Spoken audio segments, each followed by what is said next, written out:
Aztecs football with the opportunity to get back on the winning side of the ledger for the first time since its home opener. A tall order, though, this week, homecoming week. This week's opponent, the 6-1 Washington State Cougars. Cheers all, Steve Perez with Weiner here on Aztecs All In, where we're all in on anything related to San Diego State Aztec athletics. Time now to say tally-ho to our co-host, fellow Aztecs football season ticket holder, Weiner. Hello, Lewis. Hello, Steve. Yep, the Aztec football team back in action this week, but there is lots of basketball news to tell you about. In this episode, it will be one of those games that will demonstrate what, if any, progress the Aztecs football team has made in matching up against a future conference opponent.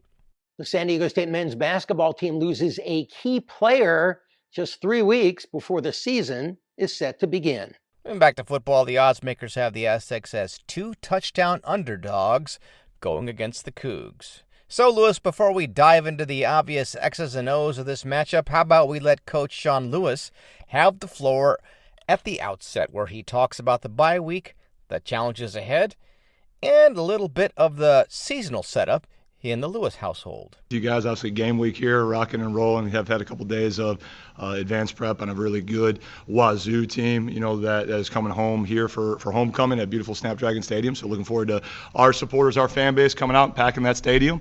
Guys handled the bye the right way. We've had really good work. We're at a better place health-wise than we were, coming out of that Wyoming game. Maximize the time to get refreshed, get recharged, carve some pumpkins, and come down the stretch here as we go at the second half of the season. So, I had to ask later on, after you brought up the pumpkin carving, if Coach Sean had any Aztec fast-style tips on what can be a messy job of carving up that pumpkin.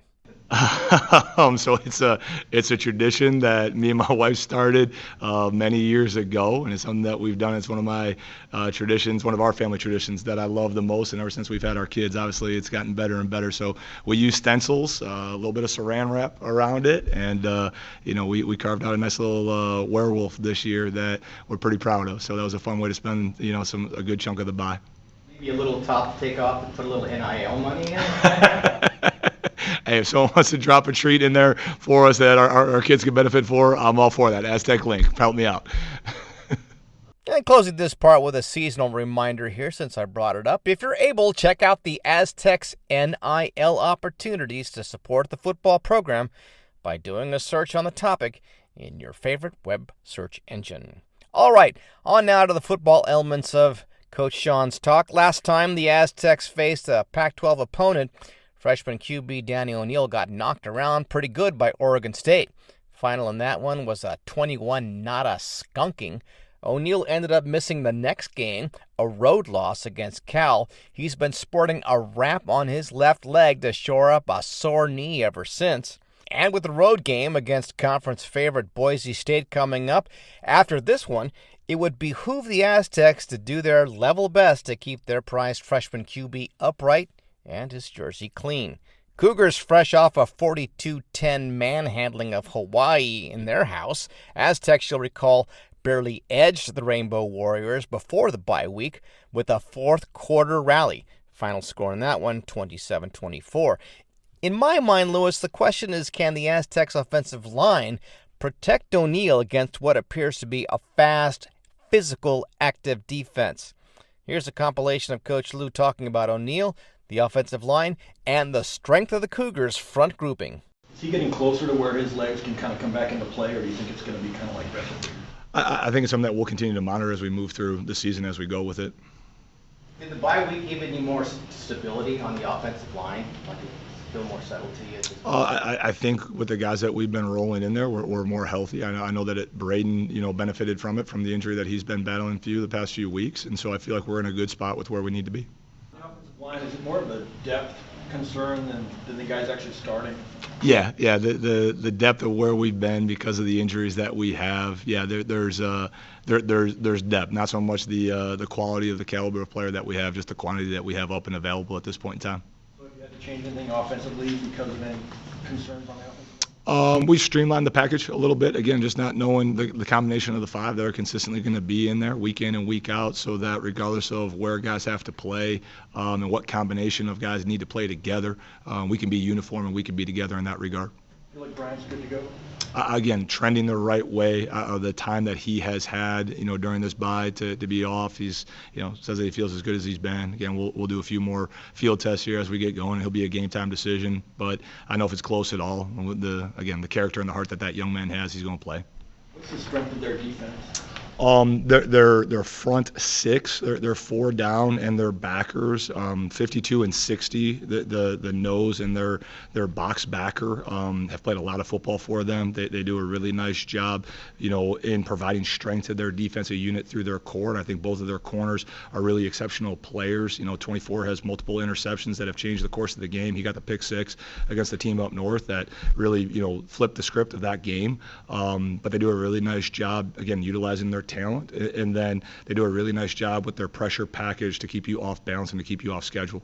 The Aztecs defense will face an accurate, patient, strong, and mobile QB in John Mateer. Nearly 1,900 passing yards on the season so far. He completes 60% of his throws, is also the team's leading ball carrier with 533 yards. But the Cougars also have four other players who've carried the ball this year. None averages less than 4 yards a carry. That would indicate they have a pretty strong offensive line. Mateer, a sophomore, has thrown 6 interceptions on the season, but also completed 16 touchdowns. Kyle Williams is the favorite target. He's caught 32 balls on the season for 532 yards, averaging better than 17 yards a reception, and sports 5 touchdowns. But Aztecs coach John Lewis says Washington State's entire receiving corps does a good job of picking up yards after the catch. From looking in on that Hawaii game, the Cougars front seems more than capable of giving their TD time to survey the field and either find the open man or find some yards running the football. So yeah, Cougars of Washington State, a tall order for the Aztecs D as well. Going to close out this segment with this. The Cougars just outside of the top 25 in the AP poll. They are a 6-1 squad, and they are the highest among those others receiving votes in the poll. Expect them to be highly motivated to continue their winning ways against a 3-3 Aztec squad in Snapdragon Stadium, a 7:30 p.m. Pacific kickoff on CBS Sports Network. A win against the Aztecs would assure the Cougars of a winning record on the season. Maybe get them up there and into that college football playoffs conversation. So a non-conference game at this point in the season and in the program's development, about as big as it gets this year with the Aztecs sniffing bowl eligibility if they can figure out a way to win this game. So, big as it gets, and I was interested in hearing Coach Lou's take on what he thought fans might expect if they plunked down their bucks for a ticket or tuned in this game. Really good opponent that's coming down here, right? I mean, only one loss on the season, and to get a really good Boise team, and they've knocked off, Texas Tech, Power 5, right? I mean, they've done an excellent job. Their point differential is really, really good. Their turnover margin is really, really good. It's going to be a great game come Saturday night, right, against two quality teams that, are both playing at a high level right now, and excited for the opportunity to go compete again. So, a lot of questions and more from the media. We're set for the answers in a few days, and the saga now moves on to Aztecs basketball that Lewis is all over. Take it away, Lewis. Steve, some bad news for the San Diego State men's basketball team. Reese Waters, who is the top returning scorer from last year's team and who just last week at Mountain West Media Days was the only Aztec named to the Mountain West preseason team, is going to be out 6 to 8 weeks. That's according to Mark Ziegler of the Union Tribune. A CT scan showed that he suffered a stress fracture in his foot, and he's going to be out 6 to 8 weeks. And that's bad news for San Diego State, with the first game coming up just 3 weeks from now. Waters, who last season, you'll recall, had a great start to the season, and actually, from the free throw line, he hit more than 40 straight free throws in a row. And he was really, really good up until conference play. And then he injured his ankle or feet toward the beginning of conference season and really struggled the rest of the way. Well, San Diego State and Coach Brian Dutcher was hoping that they would have a healthy Reese Waters back for this season. And last week at Media Days in Vegas, I was there and talked to Miles Bird and Reese Waters. And I asked Reese about his injuries last year. And here's what he had to say. Well, I think for me, injuries is more of a mindset thing unless I'm actually injured. You know, injuries, you could be hurt or damaged or whatever. But I think the injuries I had may have affected me a little bit. But once I got back playing and kind of like into my rhythm, or the rhythm I thought I had, I think I was good. For me, just I feel good and everything. I'm going to be ready for season. Just keep my mentality right and being efficient and confident. So the Aztecs will have to do without their top returning scorer, Reese Waters, for at least the first month and a half of the new season.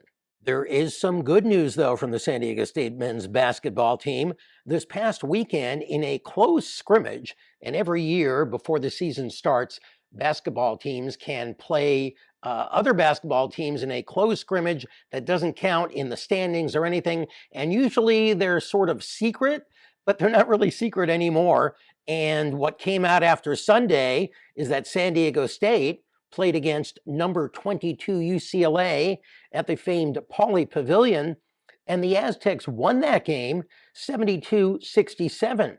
And what's even more impressive is that BJ Davis, who last year didn't get a lot of playing time as a freshman, torched the Bruins for 28 points on 8 of 9 shooting. Now, the Aztecs were without Nick Boyd, who's the transfer from Florida Atlantic. You remember the Aztecs played against him in the Final Four a couple of years ago. They were also without Reese Waters, who we just talked about, who was out with an injury, and we now know it will be out 6 to 8 weeks. And they were also without USD transfer Wayne McKinney. So without 3 core members of the team, the Aztecs went head-to-head against UCLA, and they beat them. And B.J. Davis amazingly went 6 of 7 behind the three-point arc. Also had 6 rebounds, the second most on the team in 34 minutes. And Magoon Guath, who the Aztecs are putting out there, the 7-footer who can shoot the 3, he played pretty well. He was 4 of 7 in the game, but 0 for 2 from 3. Miles Bird was 4 of 10, 1 for 4 from three-point land. And Farrell Compton, another freshman who the Aztecs are really looking to provide some key points this year, he was 2 of 3 from the field. He finished with a total of 4 points. But 28 points for B.J. Davis is pretty impressive. And at Media Days last week in Las Vegas, I did ask Coach Brian Dutcher about the freshmen from last year, Miles Heide, who played center, and B.J. Davis. They didn't get a lot of playing time, but Coach Dutcher said he was pretty impressed and looking forward to how they play this season. Here's what he had to say.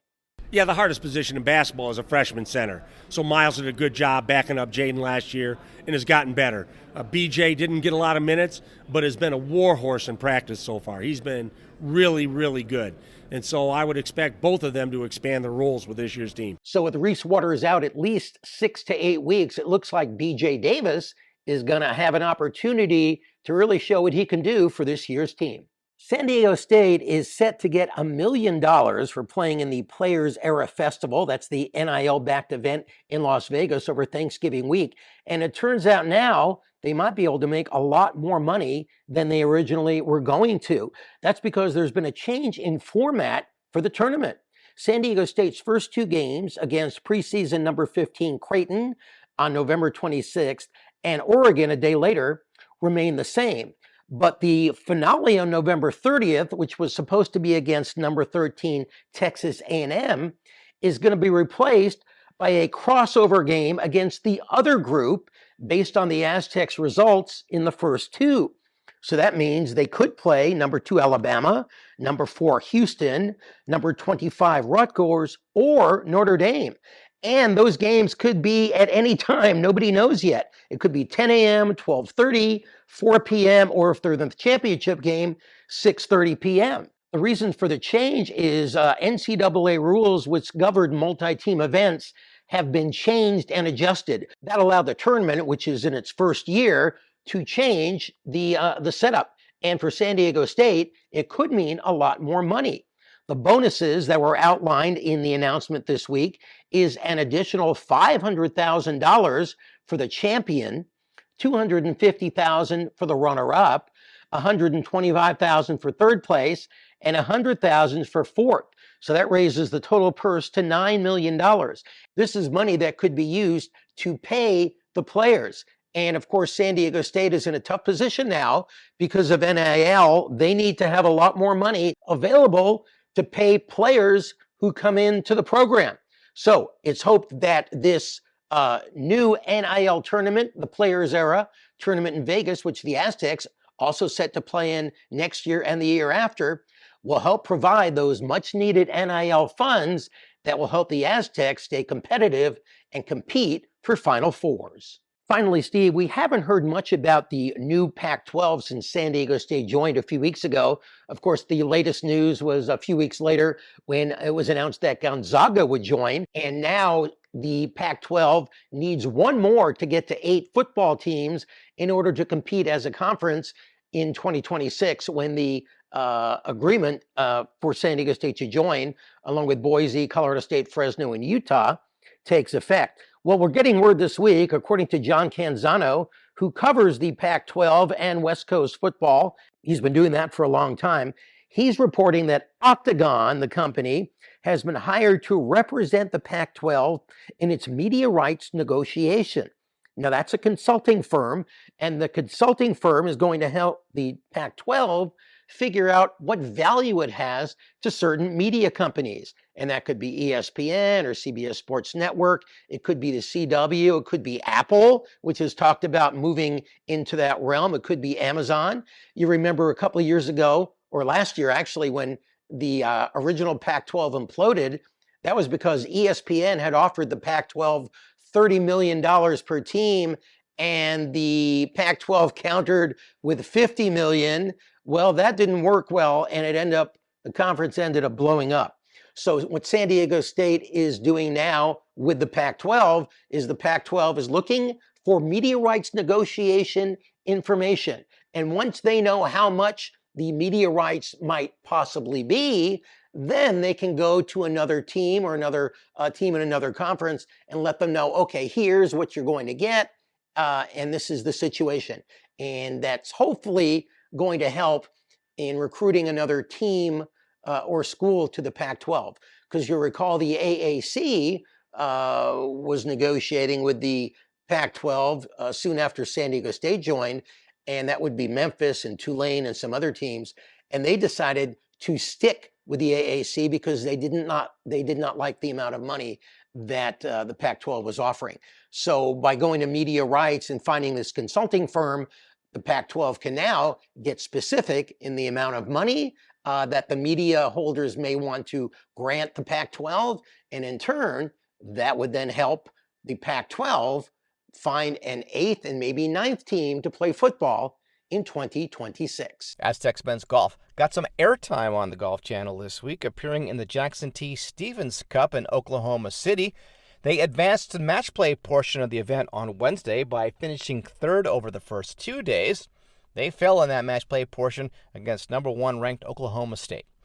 Saturday football promotions. Every San Diego State student through the gates gets free SDSU pom-poms.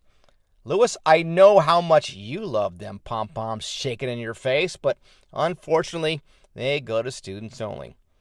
Doesn't mean I'm not going to do my level best to talk one of them their pair of pom-poms out of someone and maybe give them a little shake, just when you least expect it. And San Diego State will also honor the U.S. Navy during the event. At this point, though, Lewis, probably time to say goodbye. And that will do it for this edition of Aztecs All In. Thank you so much for listening. Please follow or subscribe wherever you listen to your favorite podcasts. You can also drop us a line at aztecsallin@gmail.com or follow us on the X, Aztecs_all_in. So until Saturday following the Washington State game, for Steve Perez, I'm Louis Weiner. Take care.